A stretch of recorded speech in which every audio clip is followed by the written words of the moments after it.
and welcome back to the channel. ACC has been out for over a day now on consoles, which has given me time to actually play through a fair amount of it and get a real understanding of exactly what we've received here. A couple of days ago I did a video just sort of outlining what we should be expecting from this game when it was about to drop, and it's quite interesting to see that virtually everything that they laid out for us has actually been given to us exactly as we were expecting it. However, that being said, there is a few areas as well that I need to cover in this video that I wasn't expecting to be quite how they actually turned out to be, but we'll get into that in just a second. As with the last video, I would really appreciate if you guys can let me know down in the comment section what you think about this game, if you've picked it up, whether you're disappointed, whether you absolutely love it and can't put it down. Any of your thoughts would be much appreciated, and it does mean that everyone gets a real cross-section of what everyone's thinking about this in case they are on the fence about whether they want to pick it up or not. So anyway, back to the game, and I think the most important thing that I could possibly get across to you guys in the way that I believe that this has been brought to us is the fact that it is very much a game of compromises.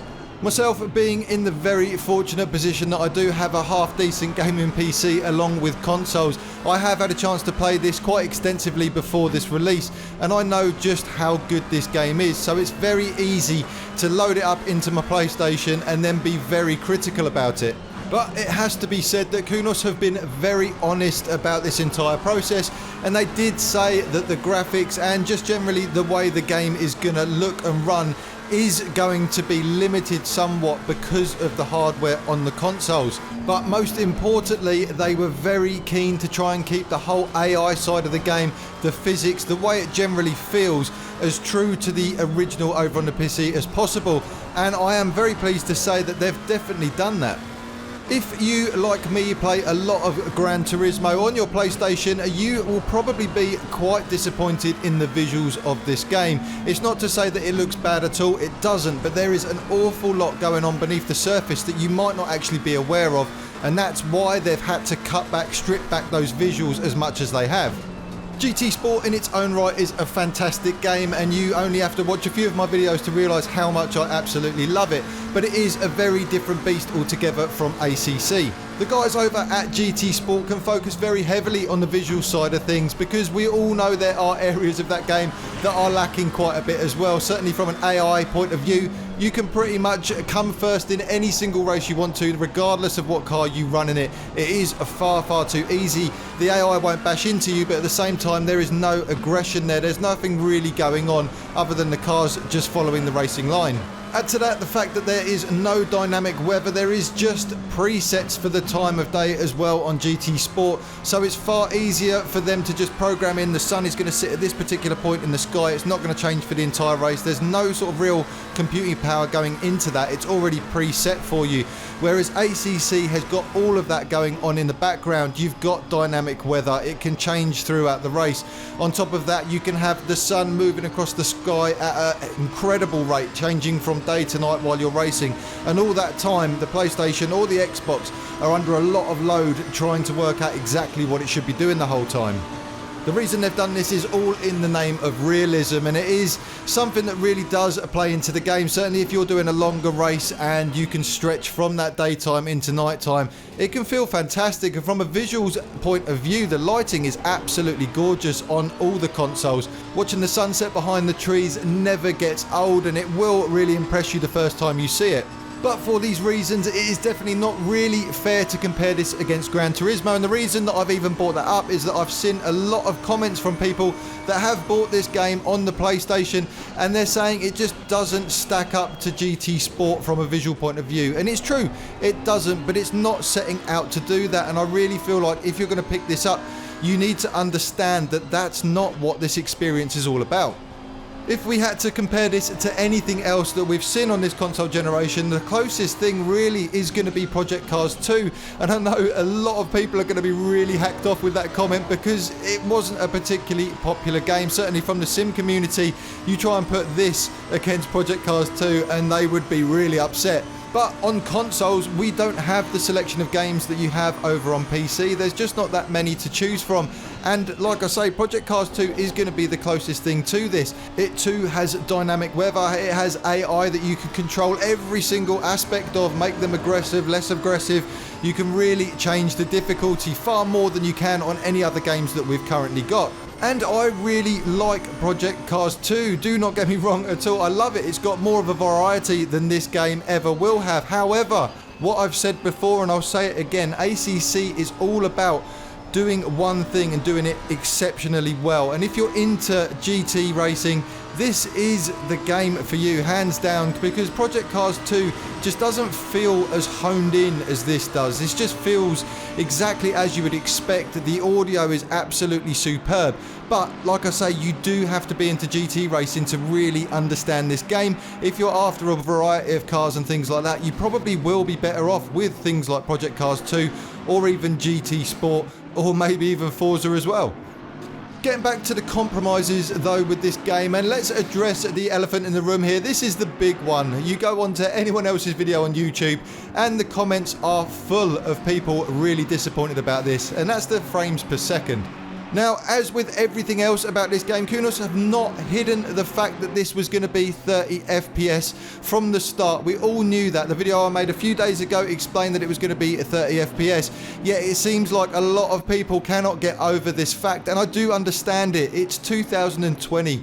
We shouldn't be dealing with games that are still running at 30 FPS, but you've got to understand that this console generation has been around for a very, very long time now. The new one is coming out later in the year. That is going to address those issues.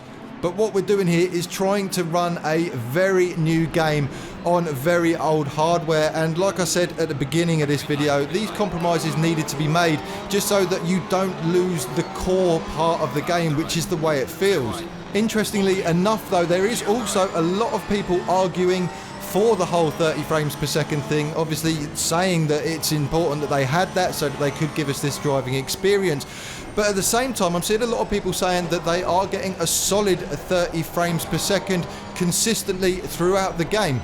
And I would love to be able to tell you exactly the same thing, but I'm actually playing this on a PS4 Pro, and I've found that the frame rate has dropped below 30 frames per second in quite a few instances. It's always when there is a full grid of cars on the track, so you're playing with 19 opponents and yourself, and I find the frame rate can drop quite dramatically, certainly at the start of a race, and I'm also having quite a lot of frame drop during the replays as well. Now, I haven't seen a lot of other people saying anything about this, so I do wonder whether it is just my PlayStation 4. I have had it for a long time now. Obviously, doing this, it gets a hell of a lot of use. It gets left on quite a lot as well. So it might just be that it needs a good clean out and it's just mine causing this issue, but I would rather be honest with you guys, and I've definitely noticed it, and it seems to happen quite often.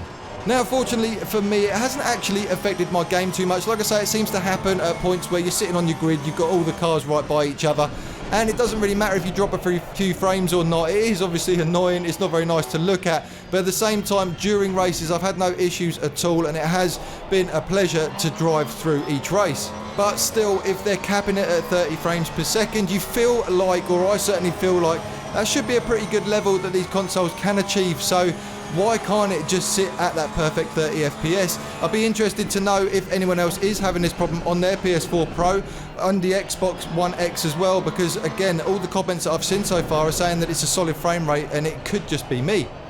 On a more positive note though, every single feature that I've personally ever used on ACC on the PC has made its way over to the consoles, and it is great to see that they have done exactly what they said they were going to do here and give us a non-stripped down version of the game. Wheel support is in full effect here, or certainly for me at least. I've been using the G29 on my PS4 and I've had no issues connecting it up. It's recognised it fine and it's working a treat, which is good. It's the same thing I use on the PC as well. That being said though, I did get a comment on the last video with someone using a Fanatec wheel and they were having issues getting their Xbox to recognise it. So again, it'd be really interesting to hear your guys' feedback down below, whether you're having issues with yours at all. But on the face of it, it seems like most people are doing absolutely fine with their wheel setups. The one thing I will say is that if you are coming from a PC over onto the console version, which I'm not sure many people would actually do that, unlike me, only for the channel more than anything else, But if you are, I've noticed the force feedback is very different on my PS4 than it is on the PC. It's taken me a little while to get to a setup where I'm comfortable with it. If any of you guys do want to know what my wheel settings are for the force feedback, then just message me down below and I'll put them down there for you. But it just feels like the actual sort of road effect is very over-exaggerated over here on the consoles. Again, it might just be my wheel setup with my PlayStation. On the Xbox, it might feel slightly different. I don't know. I've got no point of reference for that. But for me, at least, it felt a little bit odd, and it took me a while to get that right. One of the big concerns that I had in my last video, which I have kind of squashed now, is will it be okay to control using a control pad? Now, on the PC, I did play with it quite a while ago with a control pad, and I wasn't a massive fan of it. But coming over to consoles, obviously, I know a lot of you guys do use a control pad. You've got no access to a wheel. You just want to sit on your sofa and have a game. But I am very happy to announce that it's working absolutely fine with the controller. Admittedly, you probably don't want to run it in the in-car view because the hands are flying all over the place on the steering wheel. But once you get out of that and you get away from those animations, actually it feels okay. Again, it does look a little bit ropey in the replays because the wheels are flying all over the place quite a lot, which is what you're currently watching in the background now. However, the actual racing side of things, it works fine. I even went onto an online lobby using a controller and I had no issues with it at all. You can be competitive, which is a great thing, and it just means that the game opens up to a lot more of you out there. And as I mentioned online there, I've had no issues whatsoever finding a lobby. There seems to be plenty of people playing this game, which is unsurprising considering it's only been out for a day or so. But certainly from the quick race menu, it seems to be working absolutely fine. What I have found though, and I haven't seen anyone actually reporting on this, is that in certain instances when you're trying to choose a specific car, it can actually throw you out of the game altogether. Like I say, I am on the PlayStation. It throws up a fault code, which I'm just showing you on the screen now. And it did it quite a number of times when I was trying to pick the Porsche car and then go into a quick race. So it would again be really interesting to hear whether anyone else is having this issue, whether it is PlayStation specific or whether it's across all of the consoles as a whole, or whether it's just me. But on the whole, it's been absolutely fine. And I do just want to say, I have brought up some quite negative points within this video. It's just me trying to be as honest as I possibly can with you guys. Like I say, I've put in quite a number of hours now, over yesterday evening, this morning as well, just really trying to flesh out what I think about the game. And it seems to be a lot of people that are either on one fence or the other when it comes to this. And I am kind of tired of hearing people talk about just how great everything is within this game. It is very good, but it does definitely have its flaws. But they're all built from that compromise that they've had to do to make sure that as console gamers, we get our hands on something that really is quite special.